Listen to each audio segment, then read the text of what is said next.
Hello to everybody taking gender-based violence on campus. In this video, I'm going to go over the expectations for class itself.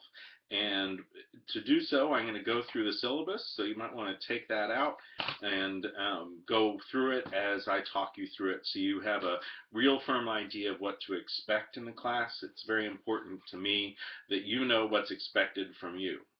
For this experience. And so particularly with this being a crunched time to take the class just in a month as opposed to a semester, I think it's important that we understand very early what's expected, and so that you have the opportunity to meet and even exceed those expectations if you wish. So if you take a look at the syllabus, one of the things you'll see is that this course is being offered through Social Foundations, and many of you are taking it for electives in your different programs, and that is wonderful. And of course, I teach in the Higher Ed and Student Affairs program, but this is designed as a Social Foundations course, considering a Social Foundations perspective. And all perspectives, of course, are welcome in the class, but the course will have an emphasis on social foundations, so different contexts and cultures in which different phenomena exist, and being free to critique that, and even the way research is done. So that's all to say it's a Social Foundations course. If you need to reach me, there's several ways of doing so. I am almost always on email, so that is a great quick way to reach me, and that's john.fobert@gmail.com. And I will certainly commit to getting back to you within 2 days, but usually I'm much faster than that, sometimes 2 minutes or 2 hours. So I will do my best to respond very quickly, and I prioritize messages from students taking one of my classes. So I will make sure that you get a response there. I do give you my cell phone number. It's on the syllabus, and I encourage you, if you have a question or need to talk to me, to use it, and that's fine. If I'm in the middle of something, it will go to voicemail, but I listen to my voicemail as soon as I'm done with whatever meeting or obligation. So feel free to call. You can text me if you want. If you do text me, if the first time doing so, if you would say, this is Joe Schmo from your gender-based violence class, here's my question. So I'm not wondering, who is this person texting me and what do they want? So office hours for the summer are by appointment, particularly with this being an online class. I take appointments over the phone, over Skype. My Skype name is Dr. Fobert, with a period after the doctor, so Dr. period Fobert, F-O-U-B-E-R-T, and we can set up a time to talk on Skype. We can do meetings in person. I do those both in my office in Stillwater and also near my home in Edmond at a local Starbucks place, because I like Starbucks. So that's also possible, so whatever you want there. A couple things about the course. You see the course description on the syllabus. I encourage you to pay close attention to that. Your textbook is written by de Keserity and Schwartz, and it's about male peer support and violence against women. And so I think it's a very timely, very well written book. And in fact, as one of the modules for the course, there's an interview with the main author of your text, Walter de Keserity, who's done great work in the area of preventing gender-based violence and helping us all understand it better. So I think that'll be fun for you to hear directly from the author of your text. So that's there. One of the things I want you to notice very clearly about the readings for the course.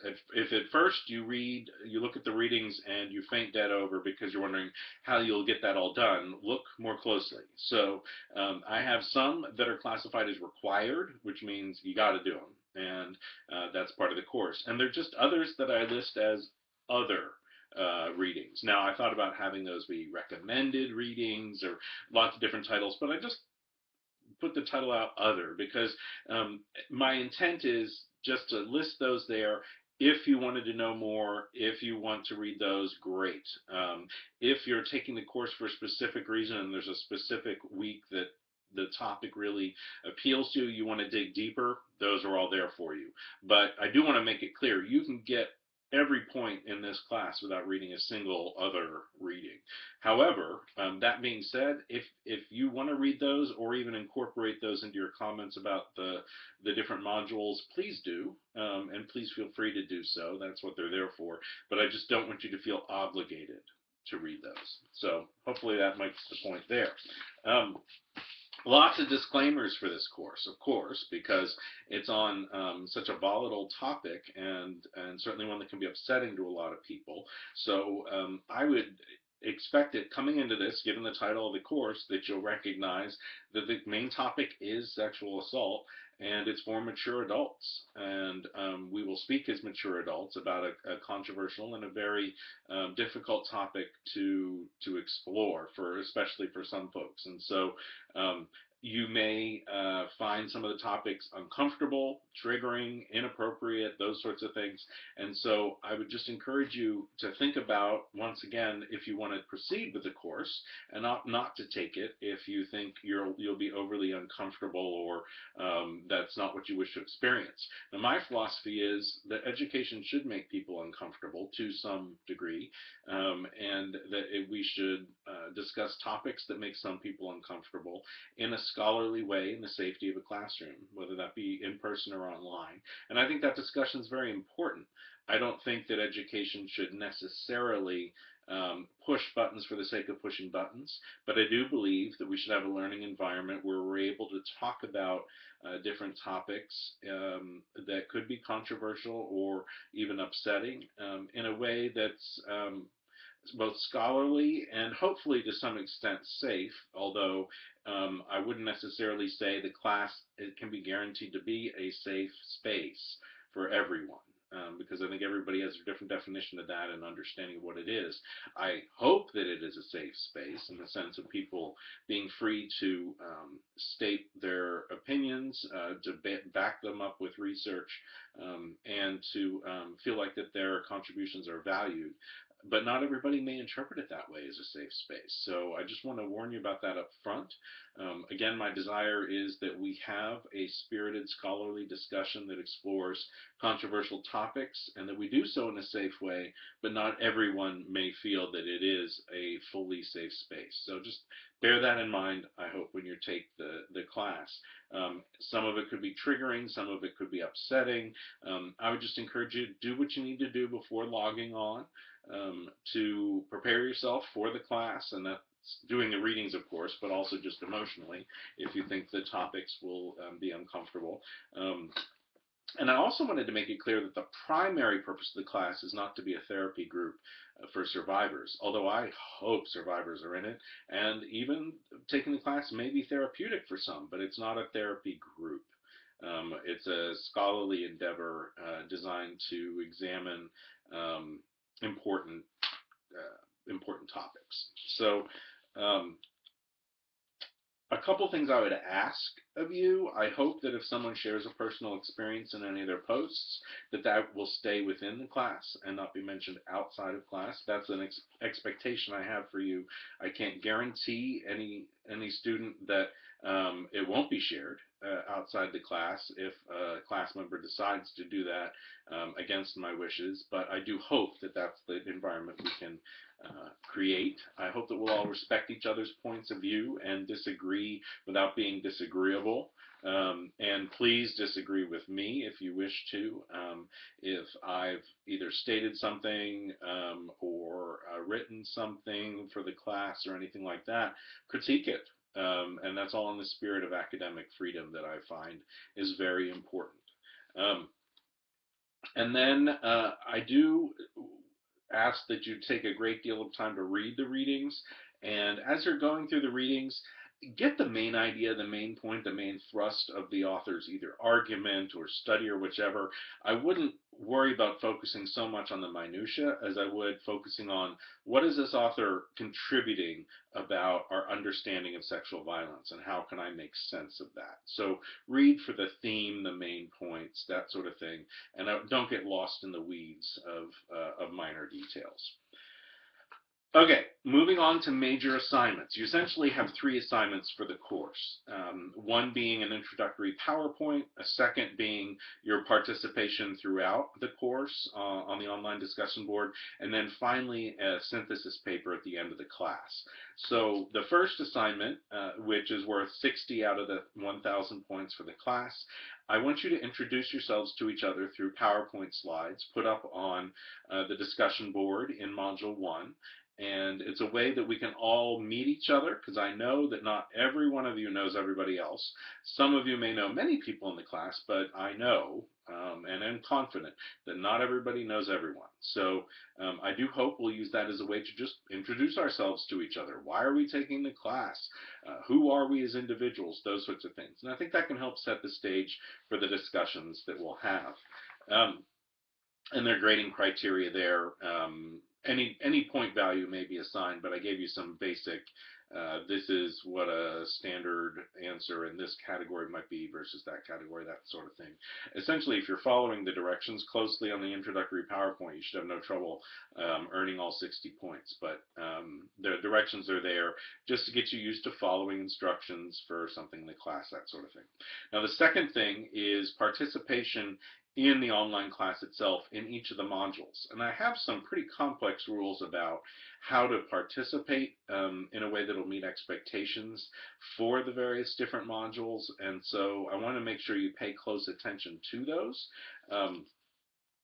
I do expect that you're going to contribute meaningfully throughout each week, throughout each module itself. I'm going to open 3 modules every Monday morning at 7 a.m. And I expect that you will participate actively throughout the week on all of those 3 modules. If it were a standard semester, it'd be 1 module per week, but given that we're crunched in the summer, it's 3 per week, but hey, you'll be done in a month. So that's what we'll do. I do expect that you'll make an initial post based on your reading of the material by Tuesday at 1 p.m. for 2 out of the 3 modules, and then you can wait as late as Wednesday at 9 a.m. to respond to the third. But I do want people participating actively with their opening thoughts in the beginning of the week so that we have the rest of the week to react to each other's threads and post comments and push deeper. So we really can't get started until people have posted their initial ideas. So that's the reason for that there. A main expectation of the class, of course, is that you listen to each other. And in an online class, listening to each other means reading their posts. And so I do expect that you will have read at least 90% of the posts that others make throughout the week. Essentially not doing so is kind of like not paying attention in class or leaving class early or that sort of thing. And so I do expect that. But if you miss 1 or 2, not the end of the world, but I do expect 90% or greater there. I do expect that you'll respond meaningfully to at least 4 other people's threads that they create in every module. So that's our way of interacting with each other, reacting to each other's comments and perceptions, pushing each other more deeply, taking responsibility for the discussion, that sort of thing. So I am going to have discussion prompts, usually 2 for every week, for you to respond to in your initial post, and then you'll go about the work of responding to others. Your initial post should be substantial in the 300 to 500 or more word range, significantly supported by reading and citing all the readings for that particular week. And I do list various point values there that I'll use when I assess your comments throughout the week. At the same time, some things in between those different point values is actually what's more common than anything. Wanted to give you a sense for where my anchor points are. Then finally, you'll turn in a synthesis paper when the course is done.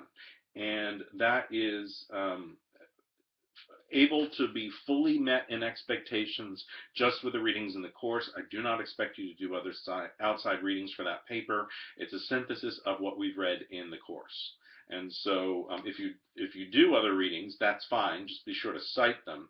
But I don't expect a reference list from you in that paper of things that are cited already in the syllabus. So, for example, I do expect that you'll say you'll write something and you'll attribute that idea to someone in the on the syllabus. So Smith and Jones 2010, but I don't expect you're going to cut and paste all the citations into your paper. That just doesn't make any sense. It's all on the syllabus, and I'm fine with that for final synthesis paper. You just saying where the idea came from, Smith and Jones 2012, whatever, without putting the reference at the end. If you cite sources that are not on the syllabus, that's when I would expect that you would put those sources at the end of your paper. So the synthesis paper, 10 pages can fully meet the goals of the assignment, not less, but 10 or more. And being at 10 is just fine. If you want to write more power to you, no problem. I will certainly read it all. But please don't give me like 50, 60-page papers. That could get long. So I give you 4 questions to answer as a guide for your papers, and I do prefer if you do those in order. So the synthesis paper may have like an introductory paragraph just to introduce the paper itself, and then answer the 4 questions in order, concluding paragraph, you're done. So it's harder to do than I've just described, but that's a general outline. I have a rubric in the syllabus itself for how I determine different grades and what they mean to me, so I'd encourage you to be familiar with that.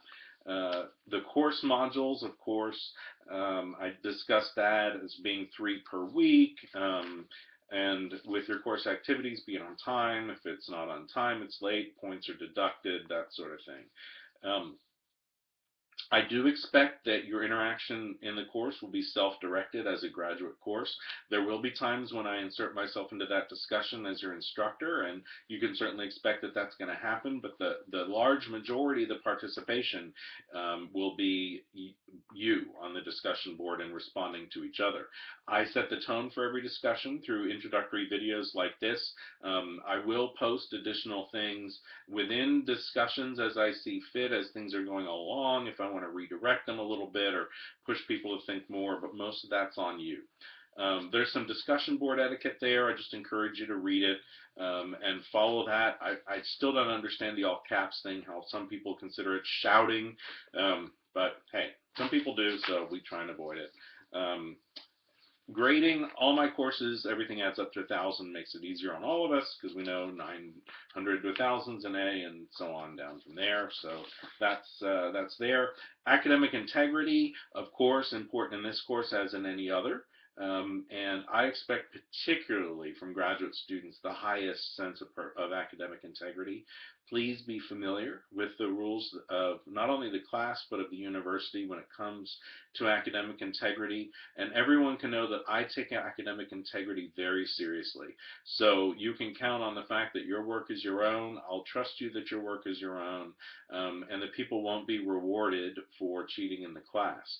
It's a little harder to cheat in this class, but I guess someone could have someone else do their work for them, or pull something off the internet and just splice it in. But if and when I were to discover anything of that sort, I'll follow the rules of the university to the fullest extent and recommend the most extreme punishment for anyone who violates them, because I believe that we should have an environment where we all know we're doing our best and it's our work, and if someone were not to do that, there are consequences.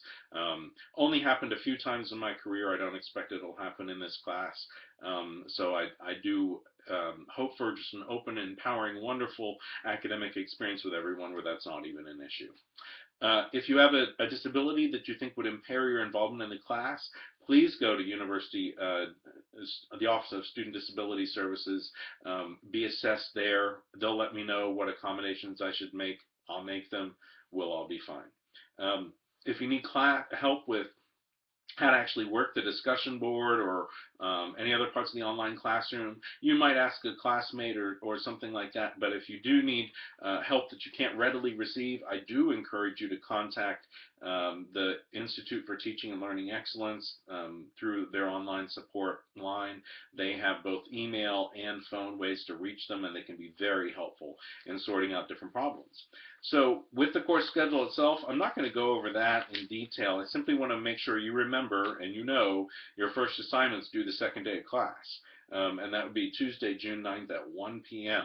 And those are your introductory PowerPoints. It should not take you an immense amount of time to do the introductory PowerPoint. You don't get extra points for having animation or funny colors or that kind of stuff. Just plain and simple, throw it out there. Now, If you want to be creative and you're showing your creative side, more power to you.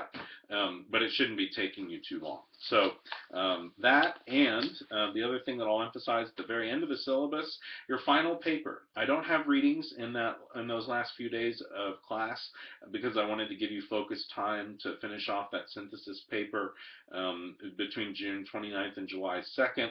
But it is due 5 o'clock Friday, July 2nd. That is essentially your final exam, although it's a paper. It's something that I would expect to be all your original ideas, and if not, they're cited.